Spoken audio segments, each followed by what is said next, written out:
this passage here talked about social scientists or sociologists in general, and their viewpoint about how other fields, or let's say sociology, determines all other fields of human affairs. For instance, let's say biology or culture or anything else for that matter. So they believe, sociologists believe, that all other fields of human affairs are completely determined by factors which connect to their own field of study, to which connect to sociology. But when it comes to, let's say, conceding that sociology too might be affected by other fields, let's say for instance a supra-social phenomena, what we call, or something that falls out of the let's say radius or diameter of sociology, these people do not believe that anything else can, or any other field can affect sociology. So what they maintain is, like perhaps every other scientist who would just defend, go on to defend his own field, they say our field is not dependent on any other, but all other fields are dependent on ours, right? So that is the basic theme of the passage. Let's go on to the first question here for the passage. It says, according to the passage, which of these can we infer? We can infer that, and then you have four options. So let's read one by one. The first one says, social scientists have a dubious attitude in the context of the origin of determinant factors ascertaining supra-sociological phenomena. For one thing, let's make clear what is supra-sociological phenomena again. Something that does not fall in line with sociology, or something which is outside the boundaries of sociological phenomena, is supra-sociological. For instance, there have been some fields mentioned, for instance biology or culture. That is what we are talking about, right? Now let's move on physics, for example, right? Now can we infer this part from the passage? Let's go back to the passage now, and right here in the first paragraph itself, I can mark this paragraph for you, this part for you. It says, social scientists have argued vigorously for the autonomy of their field, of study, and they have looked askance, or more or less what it's giving us right now is the antagonistic behavior that the sociologists have tended to show, that social phenomena to be determined by non-sociological factors. See, this is exactly what I was talking about, that when it comes to conceding or believing that yes, sociology might also be determined by non-sociological factors, they have been very extremely antagonistic to this idea, right? That's what it says here. In their own turn, however, they have been extremely antagonistic to the idea that there may be other phenomena which stand in the same relation to sociological phenomena, right? So they do not believe this, and that's why they have this dubious attitude in context to the origin of determinant factors ascertaining to fields of phenomena which are not sociological. So yes, we can take this, even last line of this particular paragraph is the crux line here, is the key line here. It says, they are extremely averse to the admission of immanent or inherent causality within the field of supra-sociological phenomena, right? Causality. So that is why we can safely go with this option, which is option A. Okay, here. Now, what about, let's also discuss option B, C and D. B says social phenomena are entirely determined by non-sociological factors. No, this cannot be taken to be as the answer, because, or this cannot be taken from the passage, since if you go back to the passage, it actually talks the exactly opposite, or mentions the exactly opposite point to what we just read. See here in the passage, it says that the supra-sociological phenomena are indeed dependent on sociological phenomena for their very existence, but this should in no way lead to the conclusion drawn by most sociologists that they are determined by them. So they are not determined by them. This is a false conclusion, which is or a fallacy which is drawn by most sociologists. So the author is saying that this should not be so. So we cannot go with this line which says that social phenomena is entirely determined. No. And again, this would also lead us to eliminating C, which is a very similar statement which says are a result of social phenomena. No, we cannot take both of these as the answer to be inferred from the passage.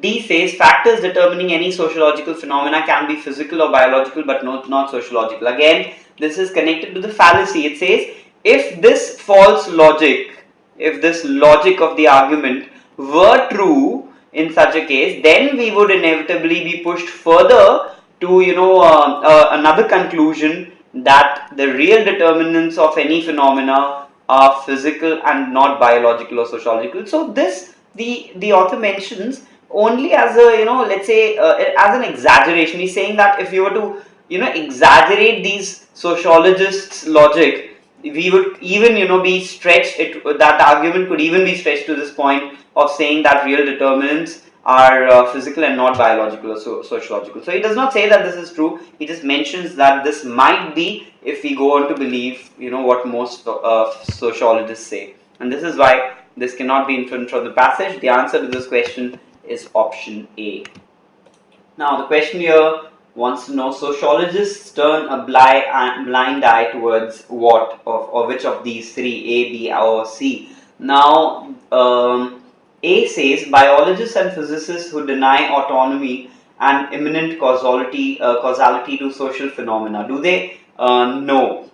Sociologists do not turn a blind eye towards these people. Rather, as the paragraph mentions in the first paragraph itself, as the passage mentions, that these people themselves, they are antagonistic to the idea that other phenomena may have a relation to sociological phenomena. So that is why this cannot be taken as the answer, right? B says that theories which posit that human affairs are determined only through factors limited to their respective field of study.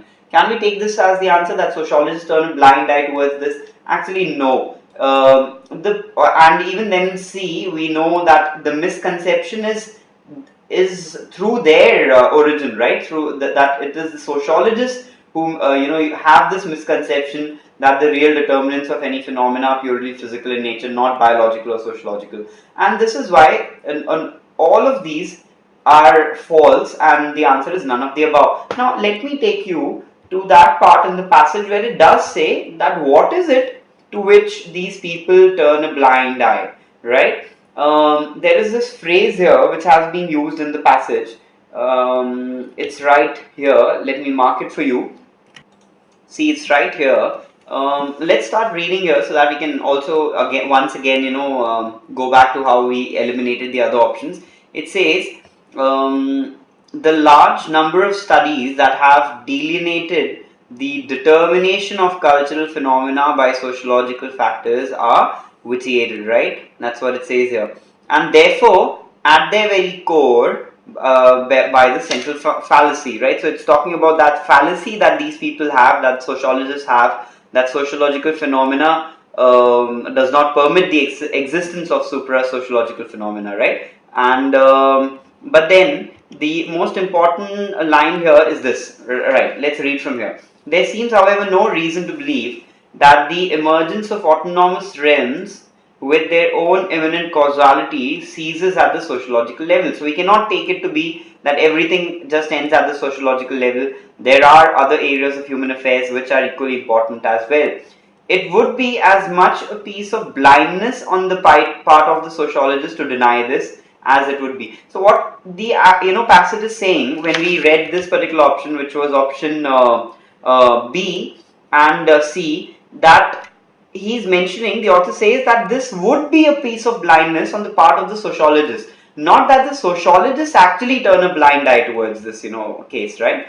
And then he says that what do the sociologists find themselves with, when do they find themselves with a limited viewpoint, is here in this paragraph here. It says the mistake in the case of the latter is clearly visible to every sociologist. So these sociologists, they figure out mistakes with other people, but he immediately seems to develop a psychic scotoma when he himself commits it. When he himself commits what? When he himself commits the error of blinding his own eye towards the fact that other determinants or other factors might be determinants towards sociology, right? And this is why the answer to our question cannot be any of these. It has to be none of the above. That he's actually turning a blind eye towards the fact that sociology can be determined by other supra-sociological factors as well.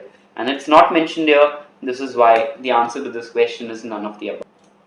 Interesting question here. Wants to know, according to the passage, all of the following are true except. So there are three out of these four options which you can infer from the passage, one which you cannot. Let's go one by one. Option A says, sociologists tend to disapprove of the possibility that physical and biological factors determine social phenomena. Yes, this is entirely true. This can be taken from the passage, because this is one of the main points here in the passage, that when it comes to believing that there might be other phenomena which stand in the same relation as sociological phenomena, maybe, as it says here, biological or physical, these people, the sociologists, they are extremely antagonistic to this idea.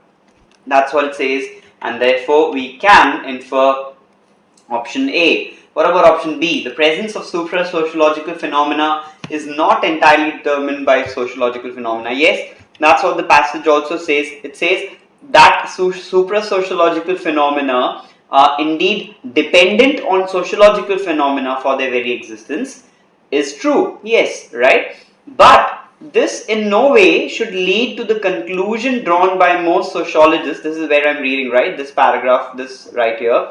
It says that this in no way should lead sociologists to believe, as they do, that supra-sociological phenomena is completely determined by sociological phenomena, right? So we cannot believe that, let's say, culture or biology is completely, we know that it is dependent. He does concede that. He says that they are indeed dependent on sociological phenomena or on sociology, but then that they are completely determined by sociology, we cannot say that. So this is why we can also take B, that the presence of supra-sociological phenomena is not entirely determined by sociological phenomena. This is also what the author is saying. What about C? The idea of autonomy and immanent causality only pertains to physical and biological phenomena? No, right? If you were to read it here, see, this is where it says in this part of the paragraph that it would be much as a piece. This is where I'm reading, right? You can mark it here. It would be as much a piece of blindness on the part of sociologists to deny this as would be in the case of those biologists or physicists who would deny autonomy and immanent causality to social phenomena. So, a sociologist would be wrong in saying that his science or sociology does not depend anyhow on, let's say, biology or culture or physics, right? The same way that it would be wrong for a biologist or a physicist or a culturist, somebody who studies culture, to say that their fields do not have any immanent causality to social phenomena, to sociology. And this is why, with this in point, that this is what the author says, and therefore we can take this as the answer, that it only pertains to physical and biological phenomena. No, there are a lot of other things as well mentioned. Even then, further in the passage, he says that here, that we would be, if this false logic of the argument that sociologists give, if it were taken to be true in such a case, then we would be inevitably, we would be conclusively pushed to this conclusion, that even real determinants of any phenomena are physical and not biological or sociological. So only in that case, if we were to take the false argument and then build our argument further on those grounds, would we believe this. And it's not true. So that is why we can take this to be answer, that this is not inferred or cannot be inferred from the passage. So this is our answer eventually, option C. What about option D? Autonomy in the field of social science has been a major demand of social scientists. Very first line of the paragraph, it says here, social scientists in general have argued vigorously for the autonomy of their field of study, right? That's what it says here, and therefore the answer to this question has to be, we cannot take D to be inferred, the answer to this question has to be C. Can you answer this question? Which of the following is the most suitable title for the passage? I'm sure you answered it right. Let's see then what is the actual answer. Sociological versus supra-sociological phenomena. Is this the entire theme Can this be mentioned as the title for the passage? Actually, no, since it was not just about sociological versus supra-sociological phenomena. See, supra-sociological, as I mentioned earlier, would mean the fields of biology or physics or culture, right? And was the passage all about these fields versus sociology? No. He mentioned that sociologists, what they do, as is mentioned in the passages, they think that their field is in no way related or let's say determined by these fields, right? That it is in no way affected by biology or physics or culture. They think that it's a standalone field, and that is why what they do is they defend their field and they ask for autonomy of sociology, right? But on the other hand, what the passage mentions is that this is a central fallacy of social scientists, and this is why the answer to this question has to be D. That a central fallacy of social scientists, this has to be the title, right? Social sciences in a different light, no, this was not what the passage intended to show. Social scientists' central dilemma, no, this is not their dilemma, this is actually a fallacy. This is something false or something entirely untrue that they have been believing for a long time, and that is what the passage draws our attention to. And therefore, the answer to this question has to be option D.